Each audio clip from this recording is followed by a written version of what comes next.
My dear children, it is me Rashid Odakal, Class 10 Biology Chapter 2. അവസാന ഭാഗം അതായത് part 4ലേക്ക് സ്വാഗതം. കഴിഞ്ഞ ക്ലാസ്സിൽ നമ്മൾ നമ്മുടെ നാഡീവ്യവസ്ഥയെ ഹ്യൂമൻ നെർവസ് സിസ്റ്റത്തെ രണ്ടായി തരംതിരിച്ച കാര്യം പറഞ്ഞിരുന്നു. അത് CNS അഥവാ കേന്ദ്ര നാഡീവ്യവസ്ഥ അല്ലെങ്കിൽ സെൻട്രൽ നെർവസ് സിസ്റ്റം എന്ന് പറയും. അതുപോലെ PNS peripheral nervous system, peripheral നാഡീവ്യവസ്ഥ, രണ്ടിലുമുള്ള വരുന്ന ഭാഗങ്ങൾ നമ്മൾ പറഞ്ഞിരുന്നു. ഇത് നമുക്ക് ഓർമ്മയുണ്ടാകും. ഇതിൽ ആദ്യമായിട്ട് സെൻട്രൽ നെർവസ് സിസ്റ്റത്തെ നമ്മൾ കഴിഞ്ഞ ക്ലാസ്സിൽ തന്നെ പരിചയപ്പെട്ടു. ബ്രെയിൻ അഥവാ മസ്തിഷ്കവും സ്പൈനൽ കോഡ് അല്ലെങ്കിൽ സുഷുമ്നയും രണ്ടും ആവരണം ചെയ്തുകൊണ്ട് CSF നിറഞ്ഞ, അതായത് സെറിബ്രോ സ്പൈനൽ ഫ്ലൂയിഡ് നിറഞ്ഞ ഒരു 3 പാളി 3 ലേയേർഡ് മെനിഞ്ചസ് എന്ന് പറയുന്ന ഒരു സ്ഥലമുണ്ടെന്ന് നമ്മൾ പറഞ്ഞിരുന്നു. ഇനി പെരിഫറൽ സിസ്റ്റത്തിൽ ഇതിൽ നിന്ന് പുറപ്പെടുന്ന CNSൽ നിന്ന് പുറപ്പെടുന്ന, അതായത് തലച്ചോറിൽ നിന്നും സുഷുമ്നയിൽ നിന്നുമായിട്ട് പുറപ്പെടുന്ന, സ്പൈനൽ കോഡിൽ നിന്നുമായിട്ട് പുറപ്പെടുന്ന നാഡികളാണ് കാര്യമായിട്ടുള്ളത്. ഇതിൽ 12 ജോഡി 12 പെയേഴ്സ് ശിരോനാഡികൾ, ക്രാനിയൽ നെർവ്സ് ഇവിടെ കാണാം. അതിൽ ഹൃദയത്തിലേക്ക് വരെ നീളുന്ന വാഗസ് നെർവ് വരെ ഉള്ള നാഡികൾ ഇതിൽ ഉൾപ്പെടുന്നുണ്ട്. 31 ജോഡി 31 പെയേഴ്സ് ആണ് സ്പൈനൽ കോഡിന്റെ രണ്ട് വശത്തുനിന്നുമായിട്ട്, 31 ഒരു സൈഡിൽ നിന്നും മറ്റൊന്ന് ഒരു സൈഡിൽ നിന്നുമായിട്ട് സ്പൈനൽ നെർവ്സ് ആയിട്ട് വരുന്നത്. ഇതുകൂടാതെ അവയുടെ ഗ്രാഹികളും ഗാംഗ്ലിയകളുമാണ് അതിലുള്ളതെന്ന് നമ്മൾ കഴിഞ്ഞ ക്ലാസ് പറഞ്ഞു. നമുക്കിനി ബ്രെയിനിലേക്ക് പോകാം. നമ്മുടെ മസ്തിഷ്കം അമേസിംഗ് മെഷീനാണ്. അതിന് ചില ഭാഗങ്ങളുണ്ട്, ഫങ്ഷണൽ പാർട്സ് ആണ് ഇവിടെ പറയുന്നത്. ഏറ്റവും വലിയ ഭാഗമായിട്ടുള്ള സെറിബ്രം ഇവിടെ കാണാം. കുറെ ഫിഷേഴ്സ് അല്ലെങ്കിൽ ഫോൾഡിങ്സ് ഒക്കെ ഉണ്ട്, മടക്കുകളും ചുളികളൊക്കെ ഉണ്ട്. പിന്നെ രണ്ടാമത്തെ വലിയ ഭാഗം സെറിബെല്ലം അതിന്റെ അടിയിൽ കിടക്കുന്നുണ്ട്, ഇതാ ഇവിടെ കാണുന്നു. പിന്നീട് ഉള്ളിലുള്ള തലാമസും അതിന്റെ തൊട്ട് താഴെ ഹൈപ്പോ തലാമസും, ആ പേര് തന്നെ സൂചിപ്പിക്കുക, ഹൈപ്പോ എന്നുള്ള രീതിയിൽ തന്നെ സൂചിപ്പിക്കുക. തലാമസിന്റെ താഴെയുള്ള ഈ ഭാഗവും ഉണ്ട്. ഇതുകൂടാതെ ഒരു ബ്രെയിൻ സ്റ്റെം അകത്തും പുറത്തുമായിട്ടുണ്ട്. അതിൽ mid brain, pons, medulla oblongata എന്നീ ഭാഗങ്ങളുണ്ട്. അങ്ങനെ cerebrum, cerebellum, thalamus, hypo thalamus, brain stem, ഇങ്ങനെ ഉള്ള ഭാഗങ്ങളാണ്. നമുക്ക് ഓരോ ഭാഗങ്ങളും വിശദമായിട്ടൊന്ന് നോക്കാം. ഇത് ഈ തലച്ചോറിന്റെ സെറിബ്രം ഒരു ഏരിയൽ വ്യൂ ആണ്, ആകാശക്കാഴ്ച എന്ന് വേണമെങ്കിൽ പറയാം. മുകളിൽ നോക്കുമ്പോൾ 2 അർദ്ധഗോളങ്ങളായിട്ട് 2 ഹെമിസ്ഫിയേഴ്സ് ആയിട്ട് ഇവിടെ കാണുന്നുണ്ട്. ഞാൻ നേരത്തെ പറഞ്ഞ പോലെ മടക്കുകളും ചുളികളും ഫിഷേഴ്സും ഫോൾസും ഉണ്ട് അല്ലെ. ഇതിന്റെ പുറംഭാഗം അത്ര വലിയ വെളുപ്പല്ല, എന്ന് വെച്ചാൽ ഗ്രേ മാറ്റർ ആണ്. ഉള്ളിലാണ് വൈറ്റ് മാറ്റർ ഉള്ളത്. സെക്കൻഡ് ലാർജസ്റ്റ് പാർട്ടിലും ഇതുപോലെ ഉള്ളില് വൈറ്റ് മാറ്ററും പുറമെ ഗ്രേ മാറ്ററും ഉണ്ട്. ഇത് 2 ഫ്ലാപ്സ് ആയിട്ട് അല്ലെങ്കിൽ 2 ദളങ്ങളായിട്ടാണ് കാണുന്നത്. ഒരു ദളമാണ് ഇവിടെ കാണിച്ചിരിക്കുന്നത്. ഇതിലും ഒരല്പം മടക്കുകളോ ചാലുകളോ ഒക്കെ കാണാവുന്നതാണ്. രണ്ടാമത്തെ വലിയ ഭാഗം സെറിബ്രത്തിന്റെ പിറകിലായിട്ടാണ്, ചെറിയ രീതിയിലാണ് നിൽക്കുന്നത്. തലാമസ് ഏകദേശം മധ്യഭാഗത്താണ്. തലാമസും ഹൈപ്പോ തലാമസും അതിൻ്റെതായുള്ള മിഡ് ബ്രെയിൻ ഒക്കെ ഏതാണ്ട് മധ്യഭാഗത്ത് കാണാം. ഇവിടെ ഈ കാണുന്ന ഭാഗം ചില അറകളാണ്, സെറിബ്രൽ വെൻട്രിക്കിളുകൾ നമുക്ക് അവയെ വിളിക്കാം. അവയിലൊക്കെ CSF സെറിബ്രോ സ്പൈനൽ ദ്രാവകമുണ്ട്. അതുപോലെ CSF ഇവിടെയൊക്കെ ഉണ്ട്, ഈ സെറിബെല്ലത്തിന്റെ ഈ ഭാഗത്തൊക്കെയുള്ള ഗ്യാപ്പിലും ഒക്കെ ഉണ്ട്. അങ്ങനെ താഴോട്ട് പോവുകയാണത്. അതങ്ങനെ സ്പൈനൽ കോഡിന്റെ സെൻട്രൽ കനാൽ വരെ അത് എത്തുന്നുണ്ട്. ഹൈപ്പോ തലാമസ്, തലാമസിന്റെ അടിഭാഗത്തുള്ളത്, അതുമായി ബന്ധപ്പെട്ടൊരു ഈ നീണ്ടു കാണുന്നത് ഒരു ഗ്രന്ഥിയാണ്. നമുക്ക് മറ്റൊരു ചാപ്റ്ററിൽ, അടുത്ത പാർട്ടിലെ ഒരു ചാപ്റ്ററിൽ വരുന്നുണ്ട്. ഇത് നമുക്ക് പിറ്റ്യൂട്ടറി ഗ്ലാൻഡ് എന്ന് നമുക്ക് പഠിക്കാം. പിന്നെ ബ്രെയിൻ സ്റ്റെമ്മില് midbrain, pons, medulla oblongata, ഈ ഭാഗങ്ങളാണുള്ളത്. ഇതിൽ പോൺസും മെഡുല്ല ഒബ്ലോങ്കേറ്റും ഒക്കെ ഒരല്പം അനൈച്ഛിക പ്രവർത്തനങ്ങൾ, അതായത് ശ്വാസോച്ഛ്വാസം, ബ്രീത്തിങ്ങുമായി ബന്ധപ്പെട്ടും ഹാർട്ട് ബീറ്റുമായി ബന്ധപ്പെട്ടൊക്കെ പ്രവർത്തിക്കുന്ന പ്രധാന ഭാഗങ്ങളാണ്. നമുക്കതിൻ്റെ ഓരോന്നിൻ്റെയും ധർമ്മം നോക്കാം. സെറിബ്രത്തിൻ്റെ ഫങ്ഷൻസ്, നമ്മുടെ എല്ലാവിധ ബുദ്ധിപരമായിട്ടുള്ള എല്ലാ കാര്യങ്ങളും സെറിബ്രമാണ് നിർവഹിക്കുന്നത്. ഇവിടെ പറയുന്നുണ്ട് പ്രശ്നപരിഹാരം അല്ലെങ്കിൽ പ്രോബ്ലം സോൾവിങ്, പ്ലാനിങ് അല്ലെങ്കിൽ ആസൂത്രണം, നമ്മുടെ ചിന്ത, ബുദ്ധി, ഭാവന, ഓർമ്മ ഒക്കെ, അതായത് ഇന്റലിജൻസ്, തിങ്കിങ്, മെമ്മറി, ഒക്കെ എല്ലാം, ഇമാജിനേഷന് ഒക്കെ. അതുപോലെ ഐച്ഛിക ചലനങ്ങൾ, നമ്മൾ ആഗ്രഹിക്കുന്ന വോളണ്ടറി ആയിട്ടുള്ള മൂവ്മെന്റ്സ്, നമ്മൾ ആഗ്രഹിക്കുന്ന രീതിയിൽ നടക്കുക, ഓടുക, ചാടുക, സംസാരിക്കുക തുടങ്ങിയ ചലനങ്ങൾ ഒക്കെ നിർവഹിക്കുന്നത് സെറിബ്രമാണ്. അതുപോലെ 5 സെൻസ് ഓർഗൻസ് ഉണ്ടല്ലോ നമുക്ക്, കണ്ണ്, ചെവി, മൂക്ക്, നാക്ക്, ത്വക്ക് എന്നൊക്കെ പറഞ്ഞിട്ട്, അത് അങ്ങനെയുള്ള സെൻസറി എക്സ്പീരിയൻസ്, ഇന്ദ്രിയാനുഭവങ്ങളൊക്കെ ഉളവാക്കുന്നത് സെറിബ്രമാണ്. അപ്പോൾ ഏറ്റവും പ്രധാനപ്പെട്ട ഭാഗമാണ് സെറിബ്രം എന്ന് പറയാം. സെറിബെല്ലം നമ്മുടെ ശരീരത്തുലന നില, ബാലൻസ്, ഇക്വിലിബ്രിയം, അതും മസിൽ ആക്ടിവിറ്റീസ് ഒക്കെ, പേശി പ്രവർത്തനങ്ങളൊക്കെ ഏകോപിപ്പിച്ചുകൊണ്ടുള്ള ഒരു ബാലൻസ്, നടക്കാനും ശരിയായി ഇരിക്കാനും കിടക്കാനും അങ്ങനെയുള്ള ഓരോ പ്രവർത്തനങ്ങൾക്കുള്ള ബാലൻസ് നമുക്ക് പ്രദാനം ചെയ്യുന്നത് സെറിബെല്ലത്തിന്റെ പ്രവർത്തനത്തിലൂടെയാണ്. അത് കോർഡിനേറ്റിംഗ് മസ്കുലർ ആക്ടിവിറ്റീസ് എന്ന് പറയുന്നുണ്ട്. പേശി പ്രവർത്തനങ്ങൾ ഏകോപിപ്പിച്ചാണ് ആ ബാലൻസിങ് അല്ലെ ഇക്വിലിബ്രിയം ഓഫ് ദ ബോഡി, ശരീരത്തുള്ള നില കൈവരിക്കാൻ സഹായിക്കുന്നത്. തലാമസ് സെറിബ്രത്തിലേക്കും പുറത്തേക്കും വരുന്ന അവയവങ്ങളുടെ ഇമ്പൾസിന്റെ പുനഃപ്രസരണ കേന്ദ്രമാണ്. Act as the relay station of messages. അതുപോലെ വേദനാസംഹാരികളൊക്കെ കഴിക്കുമ്പോൾ, പെയിൻ കില്ലേഴ്സ് കഴിക്കുമ്പോൾ നമുക്ക് വേദന അനുഭവപ്പെടാത്തത് തലാമസ് അവിടെ പ്രവർത്തിക്കുന്നുണ്ട്. തലാമസിൽ ഈ പെയിൻ കില്ലേഴ്സ് പ്രവർത്തിക്കുന്നതുകൊണ്ട് സെറിബ്രത്തിലേക്ക് ആവേഗങ്ങൾ എത്തില്ല, അവിടുന്ന് തിരിച്ചും ആവേഗം തൽക്കാലത്തേക്ക് വരില്ല എന്നുള്ളത് കൊണ്ടാണ്. ഹൈപ്പോ തലാമസ് നമ്മുടെ ഹോമിയോസ്റ്റാസിസ്, വളരെ പ്രധാനപ്പെട്ടതാണ് ആന്തര സംസ്ഥിതി, ഇന്റേണൽ ബാലൻസ് എന്ന് വേണമെങ്കിൽ പറയാം. ആ ഹോമിയോസ്റ്റാസിസ് റെഗുലേറ്റ് ചെയ്യാനായിട്ട് നമ്മൾ ടെമ്പറേച്ചർ, ബോഡി ടെമ്പറേച്ചർ നിലനിർത്തുന്നു. ശരീരോഷ്മാവ്, വിശപ്പ്, ദാഹം, വികാരങ്ങൾ ഈ തുടങ്ങിയവയും ഇവയുടെ ജോലിയാണ്. ഇനി ബ്രെയിൻ സ്റ്റെമ്മിലെ മിഡ് ബ്രെയിന് സാധാരണഗതിയിൽ കാഴ്ച, കേൾവിയുമായി ബന്ധപ്പെട്ട അവിടുന്ന് വരുന്ന ഒരു മെസ്സേജുകളൊക്കെ, സന്ദേശങ്ങളൊക്കെ അനലൈസ് ചെയ്യുന്നു, ഫസ്റ്റ് അസസ് ചെയ്യുന്നത് ഈ മിഡ് ബ്രെയിൻ ആണ്. കൂടാതെ നമ്മുടെ കണ്ണുകളുടെയും ഐബ്രോസിൻ്റെയൊക്കെ മൂവ്മെന്റിൽ, പുരികങ്ങളുടെയും കണ്ണുകളുടെയും ചുരിയങ്ങളുടെയൊക്കെ ചലനത്തിലും ഈ മിഡ് ബ്രെയിനിന് പങ്കുണ്ട്. ഞാൻ നേരത്തെ പറഞ്ഞ പോലെ പോൺസും മെഡുല്ല ഒബ്ലോങ്കേറ്റ രണ്ടും ശ്വാസോച്ഛ്വാസവുമായി ബന്ധപ്പെട്ട് നിങ്ങൾക്ക് കാണാം, ബ്രീത്തിങ്ങുമായി ബന്ധപ്പെട്ട് അത് നമുക്കവിടെ കാണാം. ബ്രീത്തിങ് ഇവിടെ ഉദ്ദേശിച്ചത് വെന്റിലേഷൻ എന്ന് ഇവിടെ കാണിച്ചിട്ടുണ്ടാവും. Regulate the rate of ventilation, ശ്വാസോച്ഛ്വാസ നിരക്കിനെ നിയന്ത്രിക്കുന്ന പോലെ coordinate the muscular activities of the eye and face, കണ്ണിലും മുഖത്തുമുള്ള പേശി പ്രവർത്തനം ഏകോപിപ്പിക്കുന്നു. വളരെ പ്രധാനപ്പെട്ട ഒരു ഭാഗമാണ് മെഡുല്ല ഒബ്ലോങ്കേറ്റ. ഇൻവോളണ്ടറി ആക്ടിവിറ്റീസ് ആയിട്ടുള്ള അനൈച്ഛിക പ്രവർത്തനമായിട്ടുള്ള ഹൃദയസ്പന്ദനം, ശ്വാസോച്ഛ്വാസം തുടങ്ങിയവയൊക്കെ, ഹാർട്ട് ബീറ്റ്, വെന്റിലേഷൻ ഇവയൊക്കെ നിയന്ത്രിക്കുന്നതും, കൂടാതെ മറ്റ് അനൈച്ഛിക പ്രവർത്തനങ്ങളായ ഛർദി, ചുമ, തുമ്മൽ, ഒരുതരം റിഫ്ലക്സസ് എന്ന് വേണമെങ്കിൽ പറയാം, ഇതിൽ ഒക്കെ പങ്കുണ്ട് medulla ഒബ്ലോങ്കേറ്റയ്ക്ക്.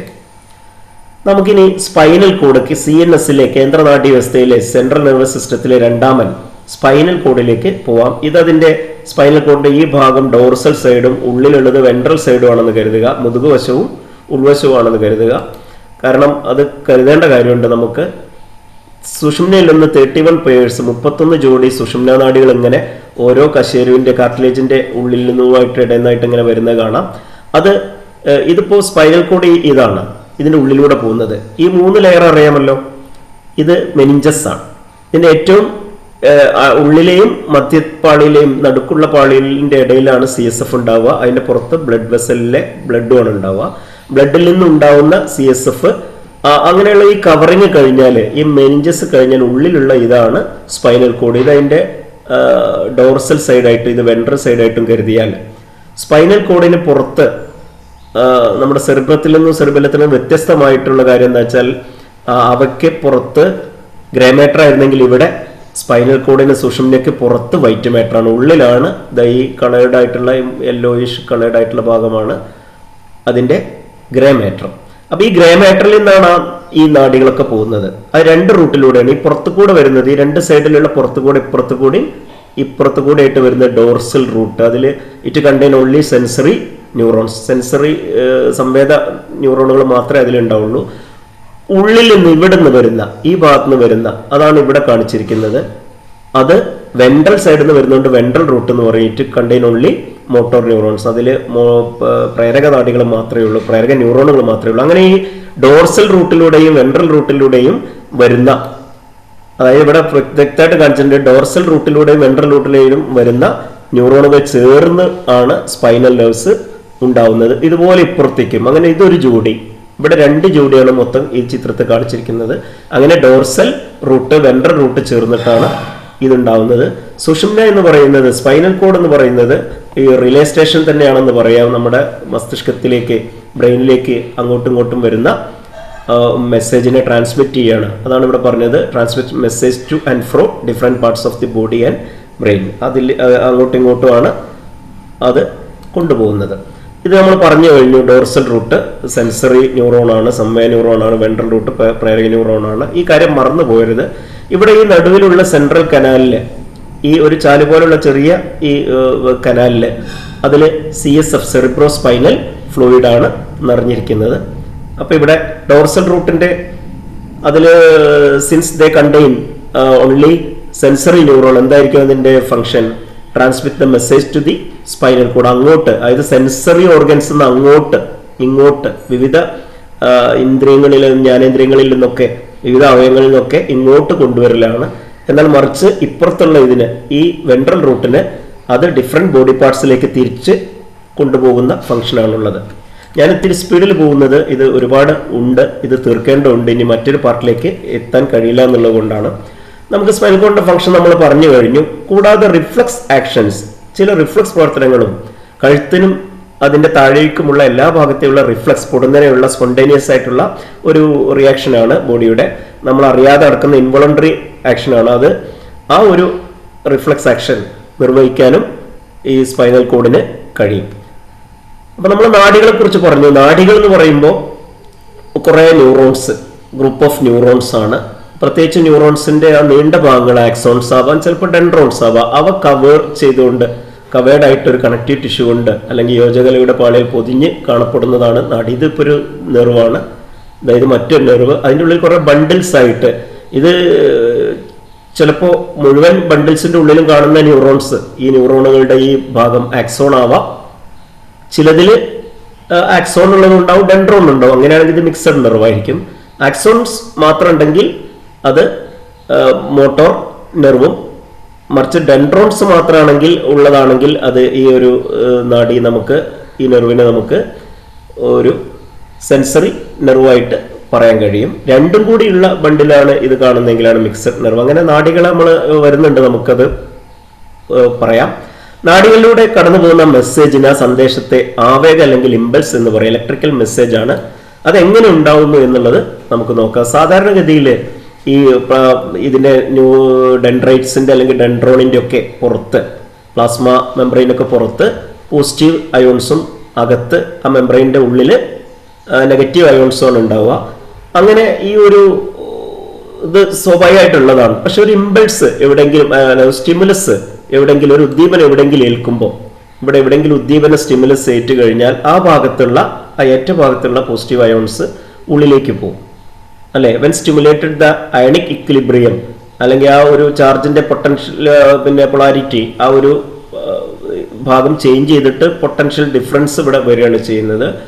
Outer surface become negatively charged and inner become positive charged.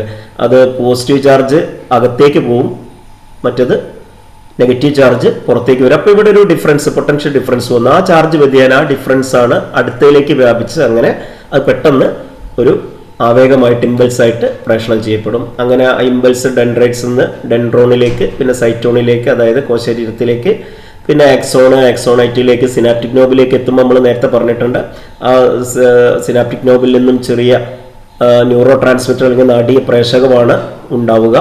അത് തൊട്ടടുത്ത ഡെൻഡ്രൈറ്റിനെ ഉദ്ദീപിക്കും. നമുക്ക് ആ ആവേഗ പ്രസരണം കാണുന്നതിന് മുമ്പ് ആ ഒരു സിനാപ്സ് ഒന്ന് നോക്കാം.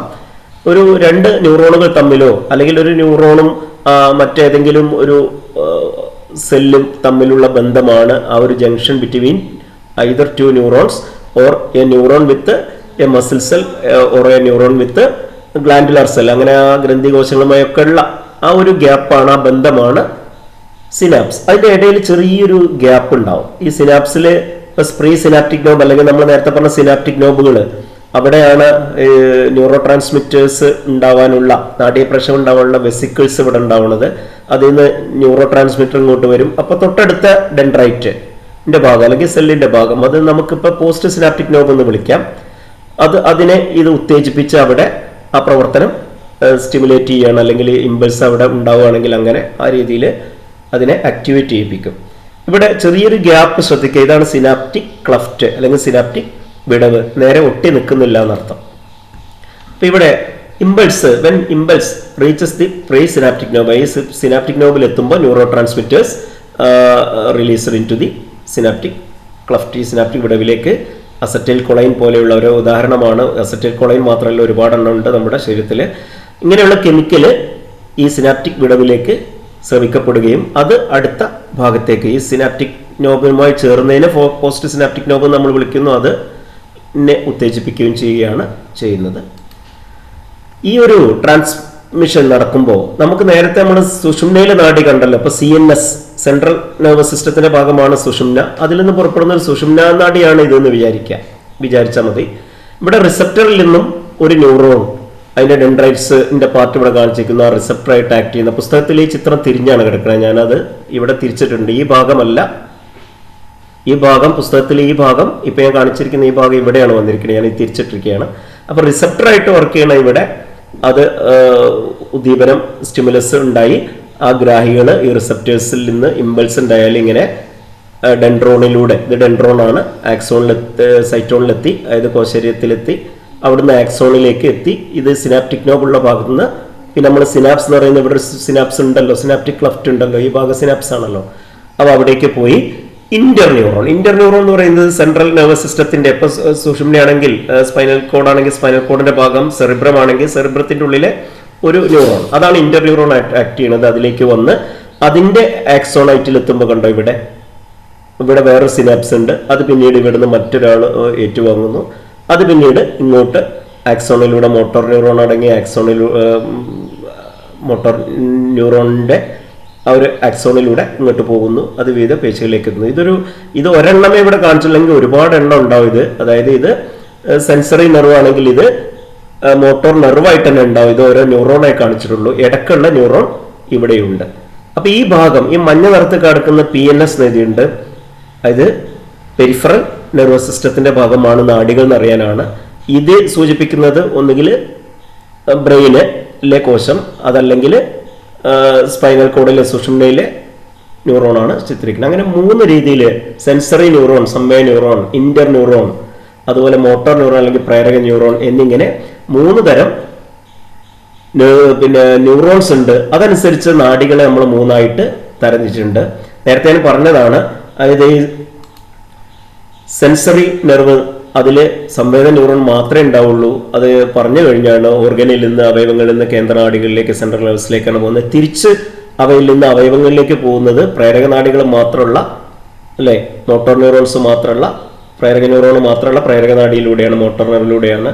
രണ്ടും അടങ്ങിയ, അതായത് സെൻസറി അതുപോലെ തന്നെ മോട്ടോർ ന്യൂറോൺസ് അടങ്ങിയ സംവേദ പ്രേരക ന്യൂറോൺ ഉള്ളവയാണ് സമ്മിശ്ര നാഡി അങ്ങോട്ടും ഇങ്ങോട്ടും അതിലൂടെ കൊണ്ടുപോകും. ഈ ഒരു ആക്ഷൻ ശ്രദ്ധിക്കൂ. പെട്ടെന്നുണ്ടാകുന്ന അസാധാരണമായ ഒരു അനുഭവമാണ്. പെട്ടെന്ന് ഒരു പ്രാണി കണ്ണിലേക്ക് വരുന്നു എന്ന് തോന്നിയപ്പോഴേക്കും നമ്മൾ അറിയാതെ ഇൻവോളണ്ടറി ആയിട്ട് മുഖം തിരിച്ചു, കണ്ണടക്കുകയും ചെയ്തു. ഇവിടെ കാലിൽ മുള്ളു കൊള്ളുമ്പോൾ അറിയാതെ കൊള്ളുമ്പോൾ ആ കാല് അറിയാതെ പൊങ്ങിപ്പോകും. അപ്പൊ ഈ ഒരു സംഭവത്തെ നമുക്ക് റിഫ്ലക്സ് ആക്ഷൻ എന്ന് പറയാം. ഇതുപോലെ ഒരുപാട് കാര്യങ്ങളുണ്ട്. ഇപ്പൊ നമ്മൾ ചൂടുള്ള വസ്തുവിൽ തൊടുമ്പോൾ, നമ്മൾ അയൺ ബോക്സിലൊക്കെ അറിയാതെ കൈയിന്റെ ഭാഗം വരുമ്പോൾ നമ്മൾ പിൻവലിഞ്ഞു പോകും. ഇങ്ങനെയുള്ള ആക്സിഡന്റൽ ഇൻവോളണ്ടറി റെസ്പോൺസസ് അത് സ്റ്റിമുലസ് കൊണ്ടുണ്ടാവുന്നതാണ്. അങ്ങനെ ഉദ്ദീപനം കൊണ്ടുണ്ടാകുന്ന ആകസ്മികവും അനൈച്ഛികവുമായി നടക്കുന്ന ഇങ്ങനെയുള്ള റെസ്പോൺസിന്റെ പ്രതികരണത്തെയാണ് റിഫ്ലക്സ് ആക്ഷൻ എന്ന് പറയാം. അത് നേരത്തെ ഞാൻ പറഞ്ഞിട്ടുണ്ട്, ബ്രെയിനിൽ നിന്ന് ഉണ്ടാവും. സെറിബ്രൽ റിഫ്ലക്സ് എന്ന് ഉദ്ദേശിച്ചത് തലച്ചോറിൽ നിന്ന് ഉണ്ടാകുന്നതാണ്. അതുപോലെ സ്പൈനൽ കോഡിന്റെ ഒരു പ്രധാന ജോലി കൂടിയാണ് സ്പൈനൽ റിഫ്ലക്സ്. അങ്ങനെ 2 തരം റിഫ്ലക്സ് ഉണ്ട്. ഒരു റിഫ്ലക്സ് പ്രവർത്തനത്തില് ഈ ഒരു ഇമ്പൾസ് സഞ്ചരിക്കുന്ന പാത നമ്മൾ നേരത്തെ തന്നെ കണ്ടാണ്. അതായത് സെൻസറി ന്യൂറോണിലൂടെ വന്ന്, നെർവിലൂടെ വന്ന്, ഇന്റർ ന്യൂറോണിലൂടെ പോയി പിന്നെ മോട്ടോർ ന്യൂറോണിലൂടെ വരുന്ന നമ്മൾ കണ്ടതാണ്. ഇവിടെ അങ്ങനെ അതൊരു റിഫ്ലക്സ് ആർക്ക് നമ്മൾ കണ്ടിട്ടുണ്ട്. ആർക്ക് എന്ന് പറയാൻ കാരണം ഇവിടെ നോക്കൂ നിങ്ങൾ, ഇതങ്ങനെ സെൻസറിയിലൂടെ വന്ന് ഡോർസൽ റൂട്ടിലൂടെ വന്ന്, അതായത് സ്പൈനൽ കോഡ് ആണെങ്കിൽ ഡോർസൽ റൂട്ടിലൂടെ വന്ന് വെൻട്രൽ റൂട്ടിലൂടെ പോകണം. അപ്പൊ ഇവിടെ ഒരു ആർക്ക്, ഒരു ചാപം, ഒരു വളവ് എന്ന് വേണമെങ്കിൽ പറയാം. ആ പേര് അങ്ങനെയാണ്. റിഫ്ലക്സ് ആക്ഷനിലെ റിഫ്ലക്സ് ആർക്ക് ആ ഒരു ഉദ്ദീപന ഇമ്പൾസിന്റെ ഒരു പാത്വേ ആണ്. അത് pathway of impulse during A reflux action. അപ്പൊ അതില് ഒന്നാമത്തെ ഭാഗം റിസപ്റ്ററാണ്. ഇപ്പൊ ഇവിടെ ചൂടുള്ള വസ്തുവിൽ തൊടുമ്പോൾ, അറിയാതെ തൊടുമ്പോൾ കൈ പിൻവലിക്കുന്നതിന് ആ ചൂടിനെ റിസപ്റ്റർ ഗ്രഹിച്ചു. അങ്ങനെ ആ സെൻസറി ന്യൂറോണിന്റെ റിസപ്റ്ററിൽ നിന്നും അതിന്റെ മറ്റു ഭാഗങ്ങളിലൂടെ അങ്ങനെ പോയി. അത് ഇവിടെ അതിനൊരു നാഡീകോശം ഇവിടെ കിടക്കുന്നു. പിന്നെ ഇവിടെ ഡെൻഡ്രൈറ്റ്, പിന്നെ സിനാപ്റ്റിക് നോബ് വരെ ആ ഒരൊറ്റ സെൻസറി ന്യൂറോണാണ് ഇവിടെ കാണിച്ചിരിക്കുന്നത്. അങ്ങനെ അത് പിന്നീട് ഇന്റർ ന്യൂറോണിലേക്ക് കൈമാറി. മഞ്ഞ നിറത്തിൽ കാണുന്ന ഇന്റർ ന്യൂറോണാണ്. പിന്നെ അവിടെ നിന്ന് ഇന്റർ ന്യൂറോൺ അതിനെ മോട്ടോർ ന്യൂറോണിലേക്ക് കൊടുത്തു. മോട്ടോർ ന്യൂറോണിന്റെ അറ്റത്തുള്ള സിനാപ്റ്റിക് നോബുകളെ അവയിൽ നിന്നും ഈ മസിലിലേക്ക്, ഇവിടെ ഒരു സിനാപ്സ് കിടക്കുന്നുണ്ട്, ആ മസിലിലേക്ക് ആണ് പോകുന്നത്. അപ്പോൾ മോട്ടോർ ന്യൂറോൺ അല്ലെങ്കിൽ പ്രേരക ന്യൂറോണിൽ നിന്ന് മസിലാണ് ഇവിടെ ഇഫക്ടറായിട്ട്, പേശികളായിട്ടാണ് ഇവിടെ കാണിച്ചിരിക്കുന്നത്. ചിലപ്പോൾ അത് ഗ്ലാൻസ് ആണ് പേശികൾക്ക് പകരമെങ്കിൽ അതായിരിക്കും അതിൻ്റെ ഇഫക്ടർ. അങ്ങനെ ഈ ഒരു റിഫ്ലക്സ് ആർക്കിന്റെ ഭാഗം പ്രധാനമാണ്. ഈ ഭാഗങ്ങൾ പഠിച്ചു വെക്കുക. ഇതിനി പൂരിപ്പിക്കാമല്ലോ അല്ലെ. സ്റ്റിമുലസ് ഉദ്ദീപനം ഉണ്ടായിക്കഴിഞ്ഞാൽ റിസപ്റ്ററാണ് ഏറ്റെടുക്കുന്ന ഗ്രാഹികൾ. പിന്നീട് അവിടെ ആവേഗം സെൻസറി ന്യൂറോൺ, എന്താണ് നമുക്ക് പറയുക, സംവേദ ന്യൂറോൺ അതിനെ കൊണ്ടുപോകുന്നു. പിന്നീട് അത് ഇന്റർ ന്യൂറോൺ, ഇവിടെ ഇന്റർ ന്യൂറോൺ അത് വാങ്ങുന്നു.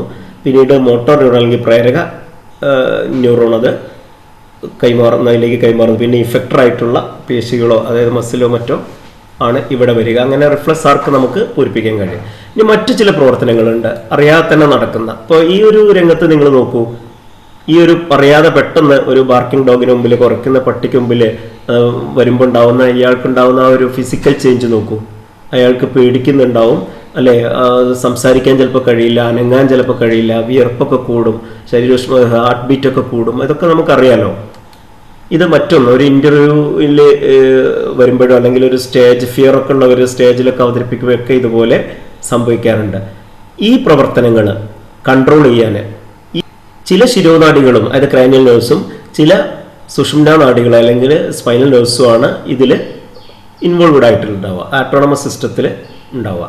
ഇപ്പോൾ സിമ്പത്തറ്റിക്കിന്റെ പ്രവർത്തനമാണ് നേരത്തെ 2 പിക്ചറിൽ കണ്ടെങ്കിൽ പാരാസിമ്പറ്റിക് പ്രവർത്തനം ത്തോടുകൂടി അതൊക്കെ നോർമലൈസ് ചെയ്തു വന്ന് കണ്ടോ. ഇപ്പോൾ ആ കുട്ടിക്ക്, അത് വേറെ കുട്ടിയാണ് അവിടെ കാണിച്ചെങ്കിലും, ഇങ്ങനെ പേടി കൂടാതെ മനസാന്നിധ്യം വീണ്ടെടുത്ത് അത് ആ എമർജൻസി സിറ്റുവേഷൻ ഓവർകം ചെയ്യാനുള്ളൊരു കഴിവ് കിട്ടുകയാണ് ചെയ്യുന്നത്. അങ്ങനെ സിമ്പറ്റിക് പാരാസിമ്പറ്റിക് പ്രവർത്തനങ്ങളിലൂടെ ചില കാര്യങ്ങളും നമ്മുടെ നെർവസ് സിസ്റ്റം നിർവഹിക്കുന്നുണ്ട്. അതാണ് ഇവിടെ എഴുതിയിരിക്കുന്നത്. ശാരീരിക പ്രവർത്തനങ്ങൾ സ്വയം നിയന്ത്രിക്കും. ചില സമയത്ത് നമുക്ക് അത് രക്ഷയായിട്ട് വരും. The nervous system that regulates body activities by itself, അതാണ് ഓട്ടോണമസ് നെർവസ് സിസ്റ്റം, സ്വതന്ത്ര നാഡീവ്യവസ്ഥ. അതെങ്ങനെയൊക്കെ ആണ് നിർവഹിക്കുന്നതെന്ന് ചെറിയൊരു ഉദാഹരണത്തിലൂടെ ഇവിടെ നിങ്ങളുടെ പുസ്തകത്തിൽ കൊടുത്തിട്ടുണ്ട്. സിമ്പറ്റിക്കിന്റെ പ്രവർത്തനം ഇവിടെ കാണിച്ചിരിക്കുന്നു, പാരാസിമ്പറ്റി ഇവിടെ കാണിച്ചിരിക്കുന്നു. പ്യൂപ്പിള് ഡയലേറ്റ് ചെയ്യും, അതായത് വികസിക്കും. ചില ഇരുട്ടത്തും മറ്റൊക്കെ ചിലപ്പോൾ അത് വേണ്ടി ചില ഏരിയയിൽ നമുക്കത് വികസിക്കേണ്ടി വരും. എന്നാൽ പെട്ടെന്ന് പ്രകാശമൊക്കെ പതിക്കുമ്പോൾ കണ്ണ് അടയ്ക്കുക എന്നുള്ള പ്രവർത്തനത്തിലൊക്കെ അത് ചെയ്യേണ്ടി വരും. അത് പാരാസിമ്പറ്റിക് കോൺസ്ട്രക്ട് ചെയ്യുന്നു. പിന്നെ ചില സമയത്ത് ആഹാരത്തെക്കുറിച്ചൊക്കെ ഓർക്കുമ്പോഴോ അല്ലെങ്കിൽ കാണുമ്പോഴൊക്കെ ഉമിനീർ ഉൽപ്പാദനം കൂടുന്നത് ഇൻക്രീസ് ചെയ്യുന്ന പാരാസിമ്പറ്റിക്കിന്റെ പ്രവർത്തനമാണ്. അത് സിമ്പറ്റിക് സിസ്റ്റം ഡിക്രീസ് ചെയ്യുകയും ചെയ്യും. Heart beat, സിമ്പറ്റിക് system heart beat കൂട്ടും. അതുപോലെ ഈ ശ്വസനികൾ ബ്രോങ്കിയോൾസ് ഒക്കെ എക്സ്പാൻഡ് ചെയ്തുകൊണ്ട് വികസിപ്പിച്ചുകൊണ്ട് ശ്വാസകോശത്തിന്റെ ലങ്സ് തന്നെ വികസിപ്പിക്കാൻ കാരണമാവും. ഇതൊക്കെ പാരാസിമ്പറ്റിക് കുറച്ച് കഴിഞ്ഞാൽ കുറയ്ക്കുകയും ചെയ്തു. ഇത് കുറച്ചിട്ടില്ലെങ്കിലും പ്രശ്നമാണ്. ദഹനത്തിന്റെ ഭാഗമായിട്ടും അതുപോലെ ഇവിടെ പെരിസ്റ്റാൾസിസ് ഇതൊക്കെ നിർവഹിക്കുന്നത്, കൂട്ടുന്നത് പാരാസിമ്പറ്റിക് ആണ്. എന്നാൽ ഇവിടെ സിമ്പറ്റിക്കിന് അതിൽ കുറയ്ക്കുന്ന, നോർമലൈസ് ചെയ്യുന്ന പ്രവർത്തനമേ ഉള്ളൂ. ഹോർമോൺ ഉൽപ്പാദനം കൂട്ടുന്നു എന്ന് കാണിച്ചിരിക്കുന്നത് ഇവിടെ അഡ്രിനൽ ഗ്ലാൻഡ്, കിഡ്നിയുടെ മേലുള്ള അഡ്രിനൽ ഗ്ലാൻഡിന്റെ ഹോർമോൺസ് മാത്രമേ ഇവിടെ കാണിച്ചിട്ടുള്ളൂ.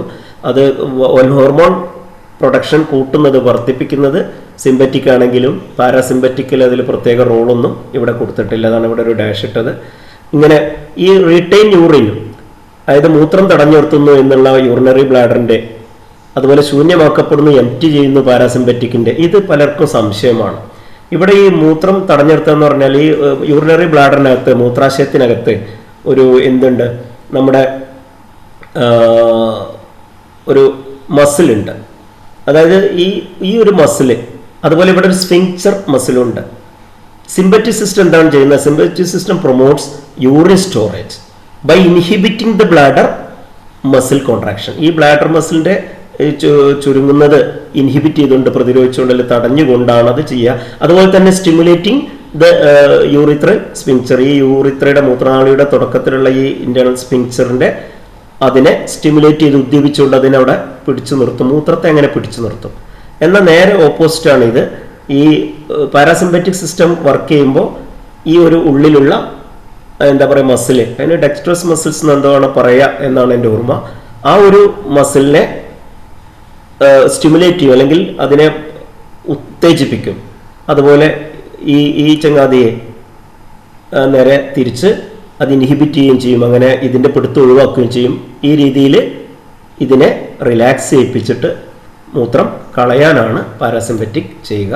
ഇതിവിടെ പ്രത്യേകിച്ചായിട്ട് കൊടുത്തിട്ടുണ്ട്. ഇനി നമുക്ക് സമയമില്ലാത്തതുകൊണ്ട് തൽക്കാലം ഞാൻ ഇതിൽ നിന്ന് ഒഴിവാകുന്നു. ഇതിൻ്റെ സ്ലൈഡൊക്കെ ഓടക്കൽ ബ്ലോഗിലും മറ്റ് ഗ്രൂപ്പുകളിലൊക്കെ കിട്ടും. അത് നിങ്ങളൊന്ന് നോക്കിയാൽ മതി.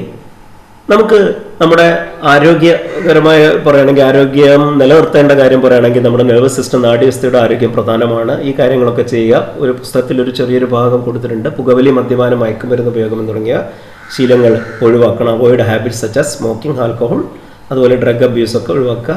വ്യായാമം, എക്സർസൈസ് വളരെ ഇമ്പോർട്ടൻ്റ് ആണ്. അതുപോലെ ഉറക്കം, അത് എത്ര മണിക്കൂർ കിട്ടണം എന്ന് അവിടെ കൊടുത്തിട്ടുണ്ട്. സ്ലിപ്പ് ചെയ്യണം. അതുപോലെ നമ്മൾ ഡ്രൈവ് ചെയ്യുമ്പോൾ ഹെൽമെറ്റും സീറ്റ് ബെൽറ്റും ഒക്കെ ധരിക്കുന്നത് നമുക്ക് അത്യാവശ്യമാണ്. തലച്ചോറ് മറ്റ് ഇഞ്ചുറി ഒഴിവാക്കാൻ അത് ചെയ്യാം. പിന്നെ ബ്രെയിനിലേക്കും മറ്റൊക്കെയുള്ള മൂക്കിലൂടെയും മറ്റൊക്കെ അണുബാധ കയറാതിരിക്കാൻ വേണ്ടി കെട്ടിക്കിടക്കുന്ന ജലത്തിലെ കുളി ഒഴിവാക്കാം. അങ്ങനെ സ്റ്റാഗ്നന്റ് വാട്ടറിൽ കുളിക്കുന്നത്, ബേത്തിങ് അതിലുള്ള ബേത്ത് ഒഴിവാക്കുക. ലാസ്റ്റ് അവസാനമായിട്ട് നമുക്ക് മറ്റ് നാഡീവ്യവസ്ഥകൾ കൂടി കാണാം. ചില ജീവികളിൽ ഇപ്പോൾ ഹൈഡ്ര വളരെ സിമ്പിളായിട്ടുള്ള ഒരു യൂക്കാരിയോട്ടാണ്. ആ ഹൈഡ്രയിൽ ഒരു കൺട്രോളിങ് സെൻറ്റർ ഇല്ല, ആകെ ഒരു നെറ്റ്വർക്ക് ഓഫ് ന്യൂറോൺസ് ആണ്. അങ്ങനെ നാഡീജാലിക എന്ന് വേണമെങ്കിൽ പറയാം. ന്യൂറോണുകൾ കൊണ്ടുള്ളൊരു ജാലിക മൊത്തം വ്യാപിച്ചിരിക്കുന്നു. ഈ പരന്ന വരയിൽ പ്ലനേറിയയിൽ, ഈ ഫ്ലാറ്റുമായിട്ടുള്ള പ്ലനേറിയയിൽ ഈ രണ്ട് ഭാഗം കണ്ടോ, ഒരു നെർവ് ഗാംഗ്ലിയാണ്. ഗാംഗ്ലിയ അറിയാലോ, ന്യൂറോൺ സൈറ്റോണുകളുടെ കോശ ശരീരങ്ങളുടെ കൂട്ടമാണ് ഒതുങ്ങിയിരിക്കുന്നത്. അങ്ങനത്തെ രണ്ട് എണ്ണമുണ്ട്. അത് ആക്ട് ആസ് എ ബ്രെയിൻ, ഒരു ബ്രെയിന് പോലെ മസ്തിഷ്കം പോലെ പ്രവർത്തിക്കുന്നു. അതിൽ നിന്നുള്ള രണ്ടെണ്ണം സ്പൈനൽ കോഡിൻ്റെ രൂപത്തിൽ ഇവിടെ ഈ ഒരു ഭാഗം അങ്ങനെ ഉണ്ട്. അതിൽ നിന്ന് ചെറിയ ഇന്റർ കണക്റ്റിംഗ് നെർവ്സ് ഒക്കെ കാണാം. ഇൻസെക്റ്റിൽ ഇപ്പോൾ ഇവിടെ കോക്രോച്ചിന് കാണിച്ചിട്ടുണ്ട്. ഷഡ്പദങ്ങളിലൊക്കെ ശരിക്കുള്ള ക്ലിയർ മസ്തിഷ്കം ഇവിടെ ഉണ്ട്. അത് ന്യൂറോൺസ് ഒക്കെ ഉള്ള മസ്തിഷ്കമാണ്, ബ്രെയിനാണ്. അതിൽ നിന്ന് ഇവിടെ പെയർഡ് നെർവ് ഫൈബേഴ്സ് ഇവിടെ ഇങ്ങനെ വരുന്നുണ്ട്. ഓരോ സെഗ്മെന്റിന്റെ ഇടയിലും ഇവിടെ ഗാംഗ്ലിയകളും കാണുന്നുണ്ട്. കണ്ടോ, അങ്ങനെ ഗാംഗ്ലിയകൾ ഉൾപ്പെടുന്ന കുറച്ചുകൂടി വിശാലമായ ബാക്കി നെർവും ഒക്കെ ഉള്ള ഭാഗങ്ങളാണ്. ഇങ്ങനെയുണ്ട്. നമുക്കിനി 4 ചെറിയ ചോദ്യങ്ങളിലൂടെ പെട്ടെന്ന് കടന്നു പോകാം. What does this figure represent? ഈ ചിത്രം സൂചിപ്പിക്കുന്നത്, ഇത് നമുക്കറിയാമല്ലോ, സിനാപ്സ് ആണ് എന്ന് നമുക്കറിയാം. പിന്നെ രണ്ടാമത്തെ ക്വസ്റ്റ്യൻ, ഈ ഫിഗറിലെ എ എന്താണ്? A common name for chemical secreted from this. ഇവിടെ നിന്ന് ശ്രവിക്കപ്പെടുന്ന രാസവസ്തുക്കൾക്ക് പൊതുവായി പറയുന്ന പേര്, ഒരു എക്സാമ്പിൾ. അപ്പോൾ ഇവിടെ ഈ ഒരു ഭാഗം എന്ന് പറയുന്നത് പ്രീ സിനാപ്റ്റിക് നോബ് അല്ലെങ്കിൽ സിനാപ്റ്റിക് നോബാണ്. ഇതിൽ നിന്ന് പുറപ്പെടുന്ന ന്യൂറോ ട്രാൻസ്മിറ്റർ ഏതാണ് ആണ് നമ്മൾ പറയേണ്ടത്. അതായത് കെമിക്കല്, അതായത് നാഡീയ പ്രേഷകൻ എന്ന് മലയാളത്തിൽ പറയും. ഒരു എക്സാമ്പിൾ അസറ്റൈൽ കൊളൈൻ ആണ്. പിന്നെ ഇവിടെ സംവേദനാഡി, സെൻസറി നെർവ് എന്താ ചെയ്യുന്നത്? പ്രേരകനാഡി മോട്ടോർ നെർവ് ചെയ്യുന്ന കാര്യം ഇവിടെ പറഞ്ഞിട്ടുണ്ട്. അതിൻ്റെ നേരെ എതിർ പ്രവർത്തനമായിരിക്കും. എന്ന് വെച്ചാൽ ഇറ്റ് ക്യാരീസ് ഇമ്പൾസസ് ഇവിടെ towards the nerve central nerves ആയിരിക്കും, അല്ലെ, from different parts of body. നമ്മുടെ വിവിധ ഭാഗങ്ങളിൽ നിന്ന്, ശരീരത്തിൻ്റെ വിവിധ ഭാഗങ്ങളിൽ നിന്ന് കേന്ദ്ര നാഡികളിലേക്ക് എത്തിക്കുകയാണ് സംവേദനാഡിയുടെ സെൻസർ നെർവിൻ്റെ ജോലി. ഇവിടെ രണ്ടും എത്തിക്കുന്ന, അങ്ങോട്ടും ഇങ്ങോട്ടും തിരിച്ചും വഹിക്കുന്നത് മിക്സഡ് നെർവാണെന്ന് നമുക്ക് കാണാം. സമ്മിശ്ര നാഡി എന്നാണ് ഇവിടെ ആൻസർ. ഈ ഒരു ചിത്രം, ഫിഗർ നിരീക്ഷിച്ച് ഐഡൻറ്റിഫൈ ചെയ്യുക, പേര് നൽകുക എന്ന് പറഞ്ഞിട്ടുണ്ട്. ഇത് സ്പൈനൽ കോഡാണ്, അതിൻ്റെ ഒരു ഭാഗമാണ്, ക്രോസ് സെക്ഷനാണ്. രണ്ടാമത്തത് ഫ്ലൂയിഡ് ഫിൽഡ് ഇൻ എയിൽ നിന്ന്, എയിൽ നിറഞ്ഞിരിക്കുന്ന ദ്രാവകം, അത് നമുക്കറിയാം സെറിബ്രോ സ്പൈനൽ ഫ്ലൂയിഡ് ആണ്. മറ്റൊരു ചോദ്യം കണ്ടോ, is the function of B and C same? ബിയുടെയും സിയുടെയും ഫംഗ്ഷൻ ഒരുപോലെയാണ്, ഒരേ ധർമ്മമാണ് ബിയും സിയും നിർവഹിക്കുന്നത്. നമുക്കതറിയാം, ഇത് ഡോർസൽ റൂട്ടാണ്, ഇത് വെൻട്രൽ റൂട്ടാണ്. ഇത് it carries, this part carries impulse ഇവിടെ ടുവാർഡ്സ് ദി സെൻട്രൽ നെർവ്സ്, ഇങ്ങോട്ടാണ് വരുന്നത്. ഇങ്ങോട്ട് പുതുവശത്ത് കൂടെ സെൻട്രൽ നെർവ്സിലേക്ക് from different sensory organ and different parts of the body. ഇതാണെങ്കിൽ അത് carry towards the difference parts. Impulse carry ചെയ്യണോ, അവയം ക്യാരി ചെയ്യണോ, എവിടെ നിന്ന്? ഫ്രം സെൻട്രൽ നെർവ്സ് എന്നുള്ള രീതിയിൽ പറയാം. പിന്നെ തലച്ചോറിൻ്റെ ചിത്രം, ഒരു ബ്രെയിൻ്റെ ഡയഗ്രാം വരച്ചിട്ട് അത് താഴെ പറയുന്ന ഭാഗങ്ങളിൽ കൃത്യമായി അടയാളപ്പെടുത്തുക. നിങ്ങൾ അടയാളപ്പെടുത്തണം. ഇത് ഏതൊക്കെയാണ് ആൻസർ എന്ന് പറയാം. സെന്റർ ഓഫ് സെൻസറി എക്സ്പീരിയൻസ്, സംവേദനാനുഭവങ്ങളുടെ കേന്ദ്രം, ഇന്ദ്രിയാനുഭവങ്ങൾ ഉളവാക്കുന്നത് സെറിബ്രമാണല്ലോ, അപ്പോൾ ആ ഏറ്റവും വലിയ ഭാഗം തന്നെയാണ് എ. ബി ഹോമിയോസ്റ്റാസിസ്, അത് ഹൈപ്പോതലാമസ് ആണ്, ആന്തര സമസ്ഥിതി പരിപാലന കേന്ദ്രം. C centre of muscular coordination, അത് നമുക്കറിയാം പേശി പ്രവർത്തനം ഏകോപിപ്പിച്ചുകൊണ്ട് ഒരു നമ്മളെ ബോഡി ബാലൻസ് നിലനിർത്തുന്നത് തലച്ചോറിന് പിറകിലുള്ള സെറിബ്രത്തിന് പിറകിലുള്ള സെറിബെല്ലമാണ്. അപ്പോൾ ഇവിടെ ആൻസർ സെറിബെല്ലം. ഓക്കെ, നന്നായി പഠിക്കുക. ഈ അധ്യായം 4 ഭാഗങ്ങളാണ്, അത്രയും വലിയ അധ്യായമാണെന്ന് ഓർക്കുക. ഇതിൽ എക്സാമിന് വരുന്നത് ഈ അവസാന ഭാഗമൊന്നും ഉണ്ടാവില്ല. എന്നാലും ബാക്കിയുള്ളത് നന്നായി പഠിക്കുക. Thank you.